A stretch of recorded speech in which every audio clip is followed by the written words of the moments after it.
We're just 93 days away from the 2024 general elections. We're live on DSTV channel 421, Go TV channel 125. Our lead story is on Joy News Prime. There's our energy analyst cautioned the government to be transparent in merging state entities in the power sector, since merging smaller businesses helps to build a stronger financial muscle to attract bigger financing. Details as workers of VRA Authority protest the decision to merge them with the Bui Power Authority. Fresh moves in Parliament to annul the road traffic regulation amendment, which now does not allow MPs, the Speaker, ministers and the Chief Justice fix sirens to their cars and use them. We all agree that that is not the right thing to do. They will come with a report for us to do what? To annul it. But why this sudden shift in tone when some MPs spoke against the earlier LI, even demanded its withdrawal, and the Speaker offered an apology? We recognize the public's perception of insensitivity, and I'm here to offer an apology and assure the Ghanaian people that this Parliament remains acutely aware of and responsive to their needs.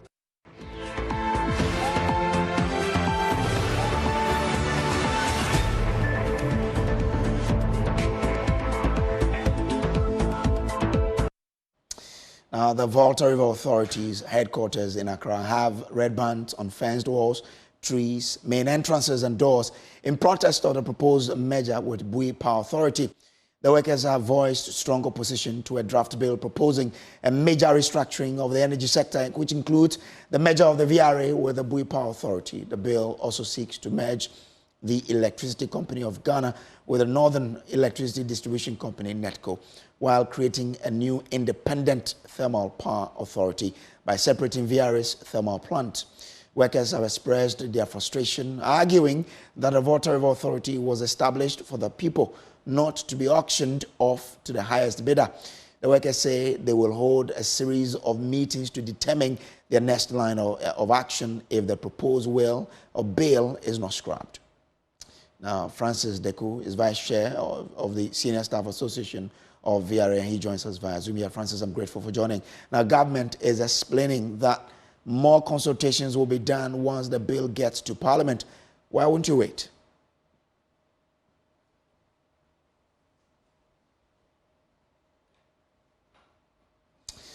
Francis, now I want to understand from you that government is telling us that more consultations into the proposed bill will be done as soon as the bill gets to Parliament. Why wouldn't you, as senior staff of VRA, wait till then to take actions, but you're starting now?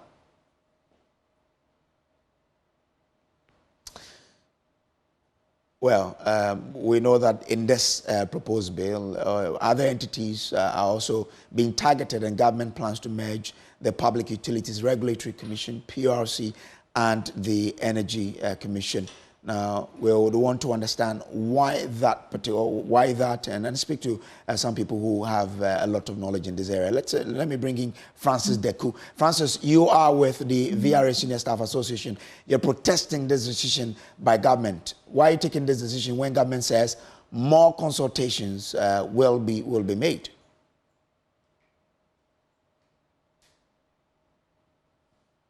Kindly unmute, Francis, so we can hear what you're telling us.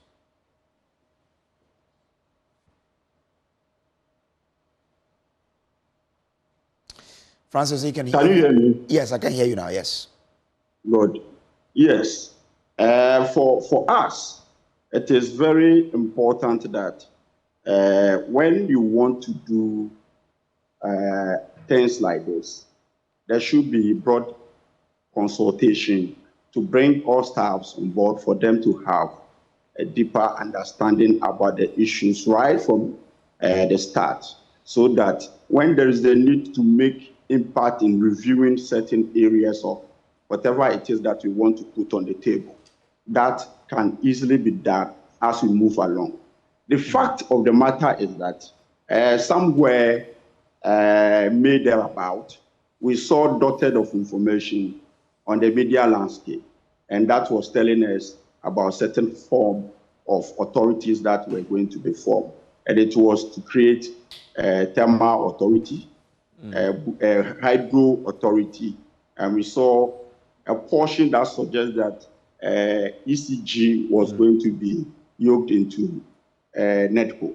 Yeah. When we saw that, it was at the time that there were so much news on the landscape about privatization of VRA and the issues of taking the export market from VRA. Now, we saw that, and history tells us that usually when things like this are happening and we are not proactive, before you see Jack, something else will be happening out there. Okay. So we did put a write-up, which we put out on the media. But Francis, I wanted to find out from you that government says associations like yours will be consulted in due time. Why don't you wait till then to make input into how you want this to proceed? But you're taking actions now. We are taking the needed actions now because of examples of some of the things that we see. Once that thing is being put out there as bill, when even our management, when we saw it and we engaged, and typical of a system like ours, that in terms of good corporate governance, we expect management to tell us as to whether they know much about the information. Okay. In a joint consultative meeting that we had, and it was exactly about this, they vehemently told us that they are not aware of any measures that was going to be formed, and that all they do remember is to create a holding entities. And so the information that we were picking on the landscape was not true. We had an engagement after issuing a certain press release about the privatization, and we engaged the board. The board also clearly told us that there was nothing like that, and that it will not be under his watch that Tema will be hived up from VRA. Because for him, the complement of Tema and Hydro strengthens the positions of VRA, and that there is the need to sustain VRA jointly and run it as it is. So Francis, having seen something like this that we never had any idea about why it is being thrown out there, quickly created a lot of challenges in the system. Okay, all right, I hear. But let me bring in Dr. Ni, because other entities that the government plans to merge are the Public Utilities Regulatory Commission and the Energy Commission. Let's speak to a board member of PRC, Dr. Ni Dakwa Sante. Doc, I'm grateful to you for joining. Now, time for merging these two entities. You are on the board. Is it time for us to take this decision? Thank you very much, and good evening to your listeners. Just a slight correction, I'm currently not on the board. I departed a few months ago. Okay. But speaking about the merger, it has been on the cards for many years. It's been long talked about. It could be helpful, but it could also work to cause certain major problems. So there's a lot of devil in the detail. PRC is an independent regulator, and there's always been some pressure to try and roll it under the Ministry of Energy. And if this merger ends up doing that, then it would be a big negative step. Okay. However, I mean, there could be ways in which you could strengthen the regulatory entity by merging some of the functions of the Energy Commission with that of PRC. And if it is done very well, it could be beneficial. But like I said, the devil is in the detail. One key thing is that, much as I would emphasize that independence for the rate setting entity, that's the pricing entity, is critical. This does not mean that the entity should be free of transparency or accountability. PRC has tended to be unaccountable to anybody, hiding behind its independence. But it's important to say that when I'm stressing independence, I do not suggest that it should be unaccountable. Okay. It would need to be transparent, and it has been trying to increase transparency, but it still needs to go further. And it must share all the details of tariff setting and be more forceful in its enforcement of the regulated entities like ECG. Okay. So you said it's been on the table for some time now.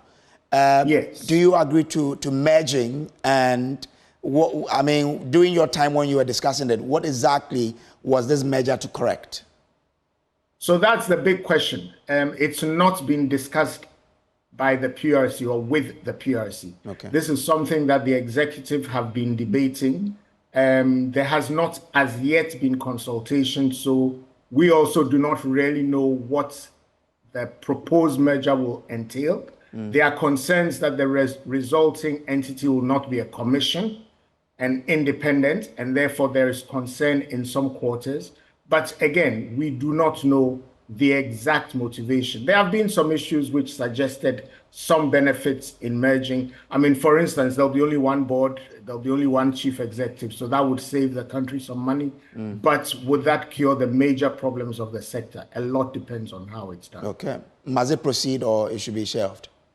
I think without seeing the details, it will be difficult to answer. I mean, there have been, for instance, with gas regulation, there's been strong argument that the gas entities do not want to report to both PRC and Energy Commission, and in some cases, the National Petroleum Authority. So the merger would remove that obstacle, and the merged entity, there will be no obstacle to them continuing to regulate the gas sector. But I don't know if the plan is to still pull out gas regulation from the entity. So there are a lot of unknowns. We have not been consulted as we speak, so we don't know. All right, grateful to you for joining here. Now, away from that, there are frantic moves underway among MPs to marshal 2/3 of members to annul the newly laid road traffic regulation amendment. This regulation does not allow MPs, the Speaker, ministers, and the Chief Justice to fix sirens to their cars or use them. This follows an earlier version that granted them that right, but was withdrawn after intense public opposition. After this new LI was laid, some MPs and the Speaker are now demanding that they be afforded the privilege. Listen to the Speaker of Parliament on the floor of the House yesterday, rallying MPs about possibly annulling the LI in its current state. The committee should go through it, because there may be other matters apart from just this one that needs reconsideration. So let's allow the committee to go and look at it. And if we all agree that that is not the right thing to do, they will come with a report for us to do what? To annul it. And we should be able to get the 2/3. Why should Parliament go to sleep and the instrument will slip through? That is not right. But the other part is that if you go through the instrument, members, the public, and other persons are not denied the facility of a motorcade. It's available to be used. If it becomes necessary, you ask for it. Former Minority Leader Haruna Idrisu wants the Speaker and the Chief Justice to be at least allowed to use sirens, while Majority Leader Alexander Feomaking wants MPs to be included. You can keep ministers and members of Parliament out, but this republic has 3 important personalities: the President, the Vice President, the Speaker, and the Chief Justice. 4 important personalities.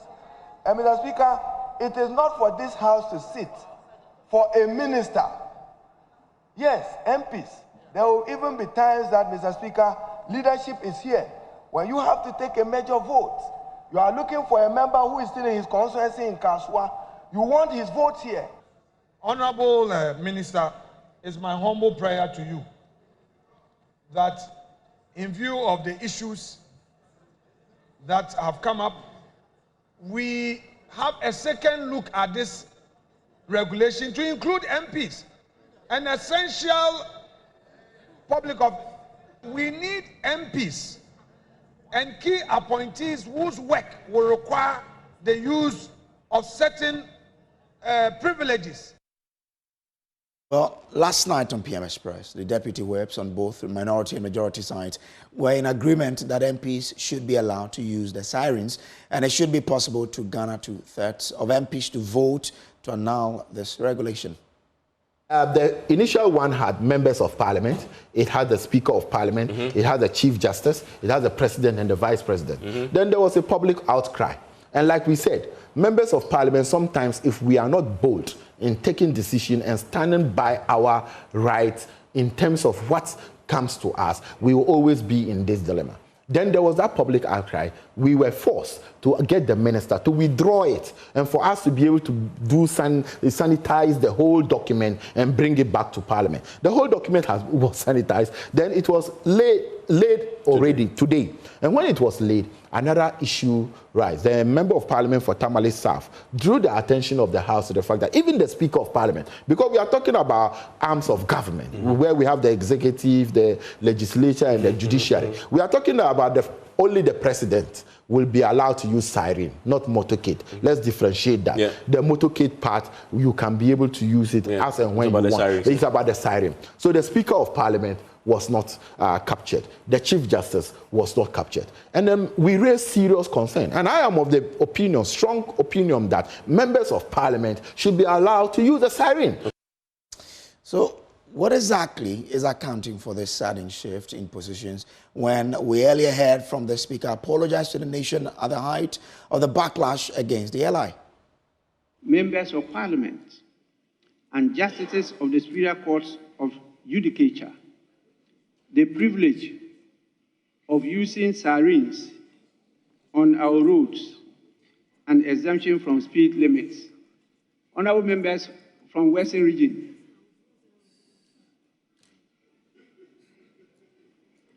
this provision has been perceived by many as a means for the political class to evade the very traffic challenges that affect the general public, leading to widespread public outcry and intense debate on social media platforms. We recognize the public's perception of insensitivity, and I'm here to offer an apology and assure the Ghanaian people that this Parliament remains acutely aware of and responsive to their needs. So what exactly has changed? Well, away from that, there have been many fires in Ghana, especially in markets across the country, but there has been none like the one at Zongo Lane in the heart of Accra. The fire started on Sunday, and 5 days on, it continues to burn. This is happening in spite of significant effort by firefighters. My colleague Jacqueline Ansumewa visited the scene of the fire on day 4 and has filed this report. Day 4 since the fire broke out at Zongo Lane, and just as you can see behind me, there's still thick smoke. And as I spoke to Alex Nate earlier, they've tried their possible best to bring the situation under control. And now no one is allowed to enter the building. There are barricades around to prevent anyone from entering the building until damages and everything is put under control. So speaking to people, everyone is here in a nose mask. Personally, myself, it's very difficult for me to breathe without being in a nose mask because the smoke coming in there is very thick. Even as that's day 4 of the fire outbreak here at Zongo Lane. I think it started, we came here, okay, they actually started on Sunday, but we're not around, but we came here on Monday, and so this is the situation around. It has been since Monday up to now. But I think it's even okay for today. The Monday was even worse, but today I think it's okay. Yeah, has it affected you in any way? Because like our sales has dropped a little due to the smokes and other stuff, so the customers are not coming that much. But at least we are managing. Okay, at least the situation is decreasing. It's better than the previous. It used to be before, so we take it like that. It's serious thing because that Sunday I was here around 6 o'clock, and I left here around 7 o'clock. So I didn't even reach my the house. Then they called me. They called me that there was a fire burning at our warehouse. So I tried to rush to the house. Then came back. But the way the incident was is very serious. Things you sell? We sell plastic bowls and other stuffs. But is still barricaded with policemen dispatched to this area to ensure that no one enters this area. People around or people who are even far away have to be in nose masks because the smoke spreads across. But then, just as the Ghana Fire Service has assured everyone here, is that they are doing their possible best to make sure that everything is indeed under control. On day 4 of this fire at Zongo Lane, reporting for Joy News, I am Jacqueline Ansuma Yeboah. Well, municipal assemblies in Greater Accra have deployed boots onto the ground to deal with air pollution head-on. Now, air pollution, particularly from fine dust particles, remain the world's greatest external risk to human health. The assemblies held community engagement in local communities, market and lorry stations to educate community members on the menace with a promise to enforce the laws when they break them. My colleague Prince Kudoga was embedded with a Denton municipality municipal health officers in our reports. 28,000 people died in Ghana in 2019 as a result of air pollution. This figure surpasses fatalities from malaria, HIV/AIDS, and tuberculosis. Ghana faces significant pollution challenges from factory emissions, waste burning, and outdated fleets of public transport vehicles. To deal with air pollution and its attendant effects, 8 municipalities in the Greater Accra region have stepped up sensitization and enforcement of sanitation bylaws. At the Adentan municipality, municipal health officers spoke with residents on the need to stop the pollution. Andrew Ni Abohe led the team. Create awareness on air pollution. We are also creating awareness today on waste management, because we know that burning of waste has also contributed to air pollution. And so once people desist from burning and then make sure that they keep their waste in designated bins, we will not have burning taking place. He stressed the municipal assembly, after the education, will strictly enforce all sanitation laws, including prosecutions, to deal with the situation. We've had adequate law and provisions to handle air pollution going forward. What we've done is that prosecution will be the last resort. Now, as we are creating awareness, we want them to know what to do. And once you flout the provisions of the law, we will enforce the law, and they are punitive. Florence Kuchi, the municipal health officer at the Accra Metropolitan Assembly, said they have identified some key areas of concern. We have Choco as one of the hotspot area. We have Mamprobi as one of the hotspot area. We have Kolegono as one of the hotspot area. We have Tudu. We have Cable and Wallens. We have Agbobulushi. Yes. And then we have Zoti around the Kolebu enclave. Now, he lost his sight right after sitting for the basic certificate examination, BEC. Robert Amponsa faced overwhelming challenges and despair, but his determination to continue his education never wavered. The 20-year-old is pursuing his academic dreams with renewed hope. Emmanuel Jevenu's report in our Joy News series, This Abled. In our English lesson, we are going to look at one of our selected poems. It's a regular class, and these students are prepping for their end of term examinations. In here, visually impaired students study together with their sighted colleagues in an inclusive environment. All the meanness and agony without end, comma. Robert Amponsa was not born blind. For 20 years, he has seen the beauty of the world and made a lot of memories with friends and family. Memories he will relish for life.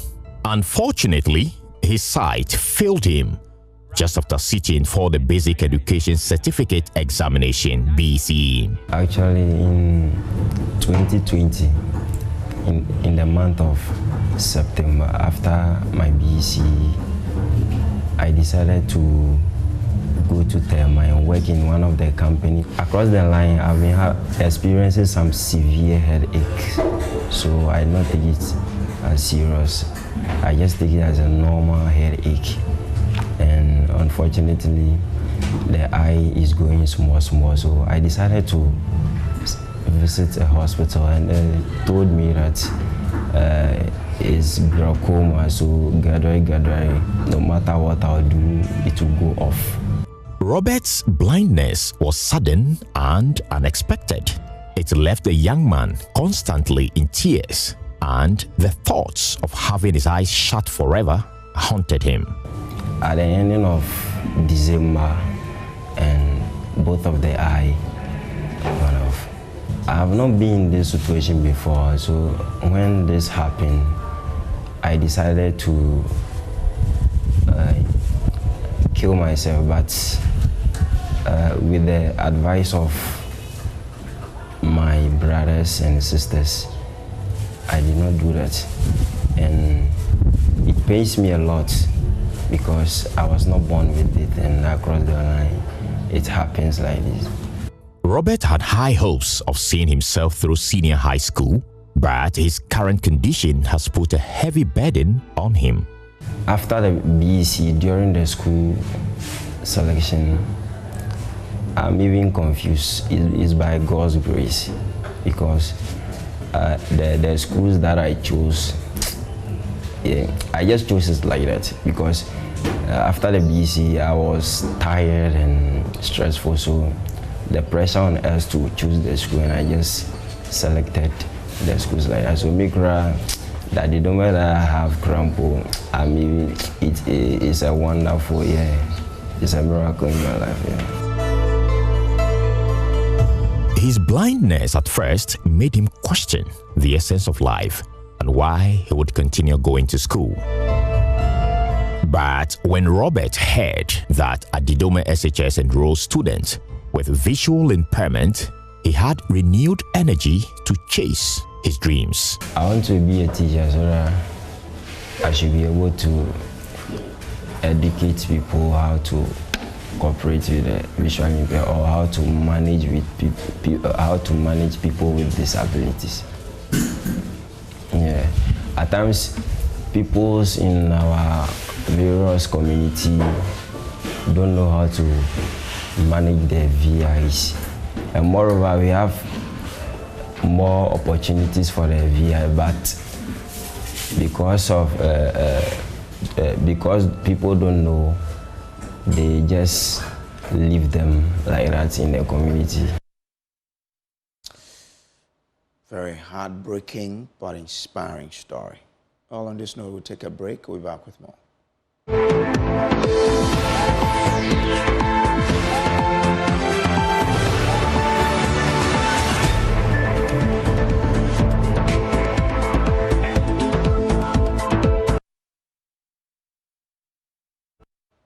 Welcome back from the break. Now, the UN Specialized Agency focused on tourism, United Nations World Tourism Organization, says that despite the growth in tourism across Africa, connectivity, the ease with which people can travel between locations, remains a challenge. Speaking at the opening ceremony of the 7th edition of the 2024 Africa Leadership Tourism Forum, the UN Tourism Regional Director for Africa, Elsia Grant-Court, stated that her organization is working with all stakeholders to simplify visa entry requirement for travel within Africa, leverage innovative systems to digitize visa procedures, and advocate for a single, unified air transport market.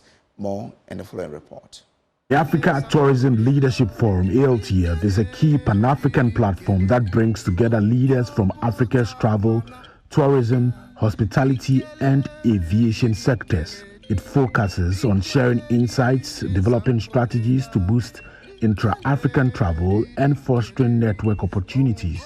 The forum also aims to strengthen the global brand of Destination Africa and promote tourism growth across the continent. Speaking at the opening ceremony of the 7th edition in Botswana, the Vice President of Botswana, Slamba Chogwani, said the country is investing a lot of resources to develop its tourism sector, touting the country's beef as the best in the world.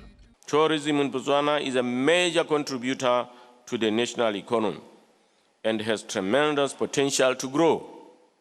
It is for this reason that Botswana government has reviewed its tourism policy and also developed the national tourism strategy and master plan to provide relevant frameworks for developing the sector. Chief Executive Officer of the Africa Tourism Partners, organizers of the event, Kwachi Donko, reaffirmed the commitment of ATP to helping African nations unlock their tourism potential. We had a program for youth called the Youth in Tourism Innovation Summit and Challenge, which has been going on for the past 6 years. And all the time, the top 3 winners are announced in Botswana. Technology, Cape Peninsula University of Technology, Strathmore University of Kenya, University Business School of Ghana, and United Nations World Tourism Organization, Ministry of Tourism Namibia, responsible for tourism. We will be launching the Africa Tourism Innovation Hub in Cape Town the 16th of this month. And once again, we are very grateful to Botswana for that. The UN Tourism Regional Director for Africa, Elsia Grandcourt, stated that her organization is collaborating with stakeholders to simplify travel across Africa, which will boost tourism continent-wide. Dear friends, despite the growth, challenges remain. Connectivity has been identified as a key issue that needs to be addressed to fully unleash Africa's tourism potential. And this recently, my dear friends, was reiterated by the Ministers of Tourism as they met at the 67th Regional Commission for Africa. Maxwell Agbaba on that particular report. Now, some stakeholders in pre-tertiary education are prevailing on the government to strengthen parent-teacher associations and review the Students' Code of Conduct to quell the growing indiscipline in senior high schools. This comes on the back of the killing of a final year student of O'Reilly Senior High School by his colleague after an altercation. Speaking on Love FM, the stakeholders, mainly head teachers and counselors, say the growing decadence is fueled by laxity in applying the rules on students. There's more in this report. The killing of a final year student at O'Reilly SHS in the Greater Accra region has been topical. The deceased is reported to have engaged in a heated argument with his colleague, from which he was stabbed multiple times, leading to his sudden demise. His death is one of the growing statistics of student deaths in the country. Over the last 6 years, at least 6 of a similar case have been recorded, with the Ashanti region seeing a majority of these cases. Some teachers are calling for a review of the Students' Code of Conduct. You see, we have a code of conduct for, let me say, pre-tertiary students. And it appears caning has been taken off. And under those circumstances, should you cane a student? We as teachers, we've been applying the rules as it has been given to us in the code of conduct. But these things, these reports, it keeps getting worse. Criminologist with the KNUST, Dr. John Sopokuwari, is calling for a strict implementation of the rules against students. I think there is some form of laxity in the way we deal with students. Okay, look, Eugene, let me tell you, and it is not only from the secondary schools. I'm part of the university system, and I feel that even sometimes when students misbehave, there is some form of, inertia in the way we have to apply the rules, especially to these students. And I have to be very honest, there are so many aggressive acts and violent acts that have gone on our campuses across the country. And how many times do we even get to see students even brought to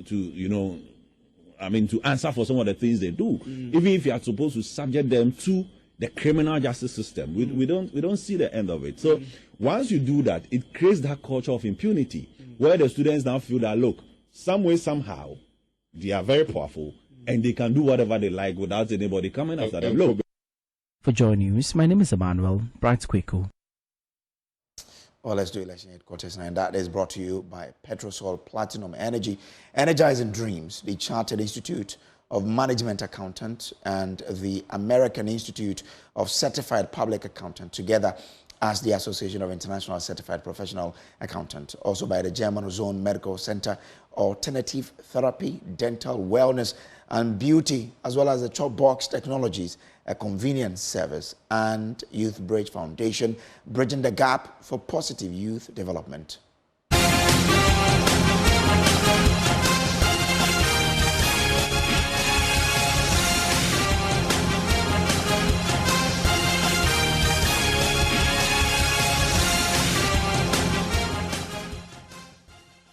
Now, flag bearer of the New Patriotic Party, Dr. Mahamudu Bawumia, has given the strongest indication to introduce a Buy Ghana First policy under his government to ensure that Ghanaian businesses become competitive and efficient. Dr. Mahmoud Bawumia made a promise during his campaign tour with freight forwarders in Tema, where he reaffirmed his claim that NDC flag bearer John Mahama is dodging a debate with him. Dr. Bawumia's first stop in Tema was the TDC Company Limited for a stakeholder engagement which brought together teachers, freight forwarders, car dealers, nurses and midwives. Speaking at the event, Dr. Bawumia promised a Bawumia-led administration would introduce the Buy Ghana First policy backed by law to ensure Ghanaians prioritize locally made products to keep money within the country. One key area that I am going to implement is a policy called Buy Ghana First policy. Because if you buy Ghana first, it means you create the jobs in Ghana. If it is uniforms that government wants to buy for school children, we have enough tailors in this country to sew the uniform. So I'm going to back this policy with a law that says that government should first look inside Ghana to buy things first here before we look outside. Dr. Bawumia is expected to tour the Medina and Adenta constituencies on Friday. For John.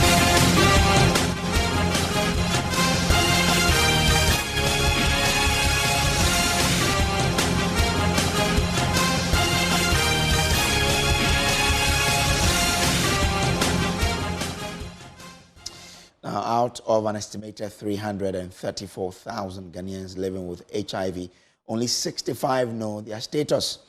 Of those, just 69% are on treatment, resulting in a viral suppression rate of 89%. As of December 2023, an estimated 12,400 persons died of AIDS in Ghana. This data was shared by the program's manager of the National AIDS Control Program, Dr. Aisiado, at a 3-day workshop in Koforidua in the Eastern region, marking the start of the Global Fund's Grant Cycle 7 on HIV self-testing project. Carlos Caloni reports. As the Global Fund Grant Cycle 7 GC7 on HIV self-testing project implementation kicks off for the next 3 years, over 150 participants from 50 NGOs within the Ghana HIV and AIDS Network, Garnet, have been equipped with vital skills to combat the HIV epidemic and achieve the 2030 goals of 95-95-95. Highlighting progress towards these UN global targets, National AIDS Control Program Manager Dr. Aisiado noted Ghana needs to do more in the area of testing, revealing that only 65% of the estimated 334,000 people living with HIV in the country are aware of their status. As a country, we've agreed to end the epidemic by 2030. And to do that, we must have very low new infections. The deaths at any given point in time must be very, very low. And as we speak, Ghana is recording about 12,000 deaths. As of last year, December, estimated deaths due to HIV, it was 12,400. Garnet President and Acting Chairman of the Global Fund's Country Coordinating Mechanism, NS Amwabi Otten, announced that the 2024 self-testing initiative is sponsored by the Global Fund is focused on reaching 75% of men and 25% of women. For this year's implementation, we are mostly targeting men because we have observed that men, our health-seeking behavior is quite poor. So once we are going to the community, we are mostly targeting men for this particular implementation. We want to test at least about 75% of the time. Men will be our target and 25% women. The NGOs in health have been urged to create more demand for HIV self-testing in their host communities to help government attain the 95-95-95 target. For Joy News, Carlos Caloni, Koforidua.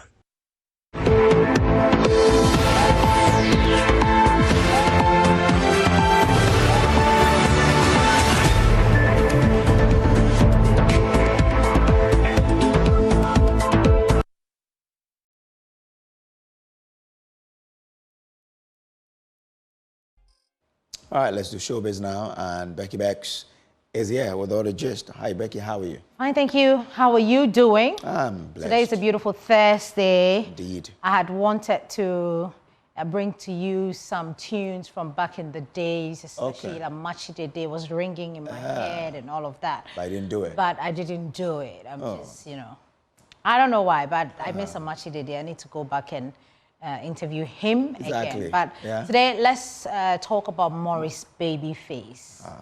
That soothing voice, that producer.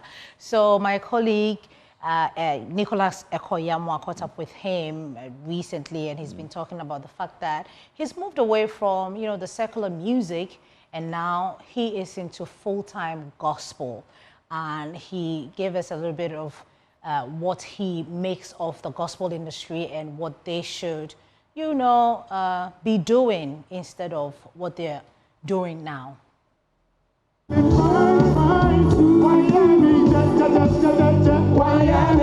I've known Esther for so many years, just as you said. We've lived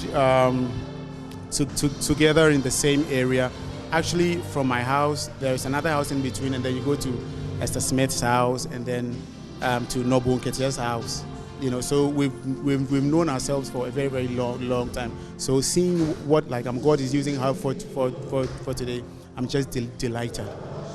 As someone who used to do active sound engineer back in the days, do you think that Esther Smith is one of your biggest projects? Yes, she is, because I think it was around the era of Kuntihine, Okonfo Kwade, Nobu Nketiah, and the likes. She's big. She's one of the biggest artists that I've worked with. Let's come to you. You've been in the industry for some time now, and now you've transitioned to full gospel music. How is the feeling like, you know, in the gospel industry now that you're a mainstream gospel singer? Well, I think it's something that I've been into for a very, very long time. So it's actually not something new. But I think what we should focus on now as gospel musicians is got everything to do with holiness, righteousness, and then sanctification. Because without that, you might call yourself a gospel artist, but God might not know you. You should be sure that you are a vessel that God is using to win souls through.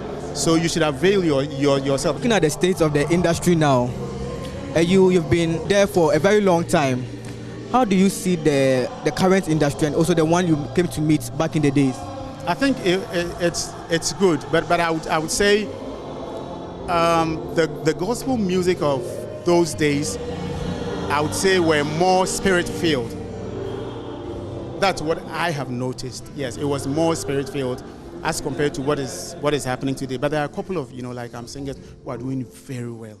You know, yes, but it's not as spirit-filled as it used to be. Yes. What do you think they can do to make sure that they better themselves? Just as I told you, pray more, read the word, holiness, righteousness, sanctification. Please God. Yes.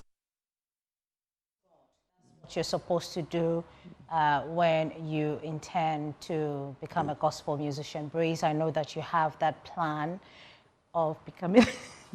Why are you laughing? It's the way you're looking at me. It's like I'm not saying the truth. Oh, no. You want to become a gospel musician? No, not musician. But I do feel that along the line, you shouldn't be surprised if I become a pastor of a sort. Praise the Lord. Because I've always had that feeling, but the time will come. We're waiting for that time to come when Breeze will be praying for us here every single day, probably after the news. But let's talk some showbiz and politics. You know, the last time I told you about Nicholas Omane Echampong, saying that he had people insulting him because he's endorsed Dr. Mahmoud Bawumia, yes. We have in the news also Mr. Beautiful, an actor, also saying the same thing, that, I mean, this is what is happening. So if you're a public figure and you decide that you want to endorse one political party or the other, this is something that you might probably be facing. I just came back. Even my TikTok account, Mr. Beautiful Original, we opened about 2 months ago. 2 months ago. Then we opened TikTok. talk. So for 8 years, you were not on social media. Why did you leave? People just come there and insult me and go. What were they insulting you about? Because they were not matured. What were they saying? Somebody will come and say, we are buapa, we are crossing. You want to catch us your mama bit my president. Oh, so it was in connection with your affiliation. Thank you. And recently, that evening message, I gave it to His Excellency and he read it. Somebody sent me a message from Takrady, Western region. You know, Western Sekeni Takrady are typical MPP communities. Right. A young lady sent me a message. It's here. I say, Mr. Beautiful, I never liked you when I was growing because of your NDC and John Mama thing. But today, I want you to ask Almighty Allah for forgiveness for me because I insulted you. I never liked you, not knowing you saw something that we did not see. Let's still stay on politics now. Nana Kwame Bediaku's 12-point policy captures the creative economy in areas of music, film, fashion, and arts. During his virtual policy launch held on Sunday, September 1, 2024, the leader and presidential aspirant for the new force, who is popularly known as Cheddar, dedicated his 12th apostolic governance pillar to the arts and culture.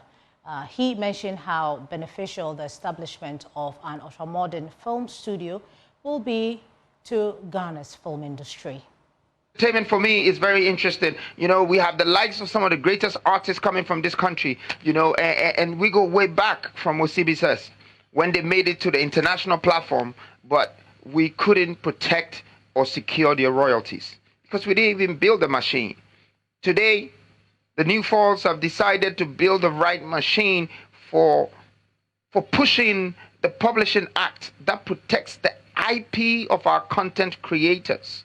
I mean, you're talking from bloggers to influencers to YouTubers, authors, painters, musicians, music softwares and filmmakers and software licenses, all of this. We have to protect it. We need to build a world-class studio. Ghana is the black star of Africa. This studio needs to be in Ghana. We need to build that studio, that Hollywood type studio, that Tyler Perry studio type. And that is going to attract the market from other countries. It's going to boost tourism. It's going to bring people from South Africa, Nigeria, England, Europe, America to come here and make their movies and do their production. And of course, we need to entrust the national security to partner or collaborate with the NCA and the cybersecurity department to clamp down the piracy completely. Well, may the best person win come December 7 when we go to the polls. Last time I was listening to Trevor Noah, and he says that looks like every American president has an accent that, you know, they speak in. Okay. You know, so I don't know. Cheddar has an accent. Probably Dr. Baumia had an accent, or Muhammad had an accent. But what's your accent? It's too close. You got an accent? I don't have an accent. Okay, go ahead. You have one? No, but they should certainly brush your teeth this evening. When they wake up tomorrow morning as well, brush your teeth with Pepsodent, because with Pepsodent, every smile matters. Well. Please log on to myjoyonline.com. That's where you find all the news. Pius Kojo Baka is up next with Prime Business. Thank you.